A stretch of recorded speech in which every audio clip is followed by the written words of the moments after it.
like 15-foot waves, and they go through them and out the other side. You can fly them 30 feet through the air, a little bit scary.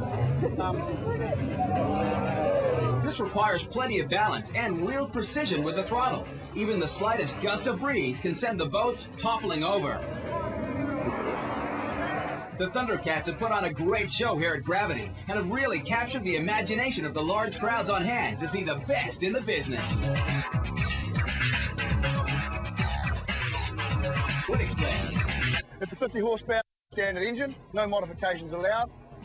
Most important thing, the kill switch. In New Zealand, we run to the boat, inject the kill switch, and we're off. Why it's important is because when you come out of the boat, when you flip it or whatever, it comes out, motor stops.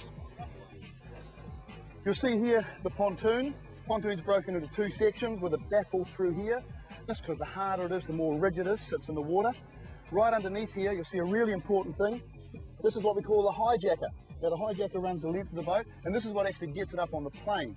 If the boat's running properly, you'll actually only have about the bottom 12 inches in the water. The front of the boat, you'll see the nose cone. Now these aren't just a straight nose cone. If you look, you'll see that they're aerodynamically designed. So when you accelerate, it lifts the nose out of the water, but you've got to be careful, because if you hit a wave and you've got too much scoop, then when you come out the top of a wave, it actually bends the boat over and flips you upside down. The only hard part of the boat, responsible for broken noses, black eyes and other things when your safety equipment fails you. Inside the boat, you'll see various grips like this. Obviously where the co-pilot sticks his feet, and these ones are where you hold on. You'll also see a strop. This is what the co-pilot hangs onto with his hands. Allows him to hit right back to the back of the boat. The speed, springing forward when you hit a wave to get us bottom into here to hold down the corner. Coming back down here, the pilot sits here. Pilot holds on to the most important piece of equipment, that is the throttle. Winds that, there's only obviously two positions, on and go, and holds on to the other side. With a 50 horsepower motor, a Thundercat stock standard without a prop car to do about 85 kilometres an hour in a straight line.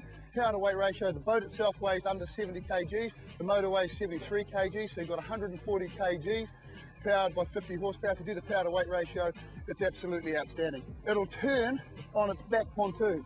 If you remember, only 12 inches is in the water. When you pull the tiller arm, it just pivots on that.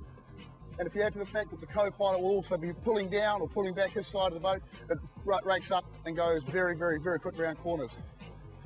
From a rigidity point of view, obviously the more air in the pontoons, the more rigid, the quicker it is through the water. You can race them in up to 5 metre swells, which is like 15-foot waves, and they go through them and out the other side. You can fly them 30 feet through the air, a little bit scary. And I suppose the last piece of equipment you need is we all wear helmets and eye protection for obvious reasons, and you'll see various types of it. It's sort of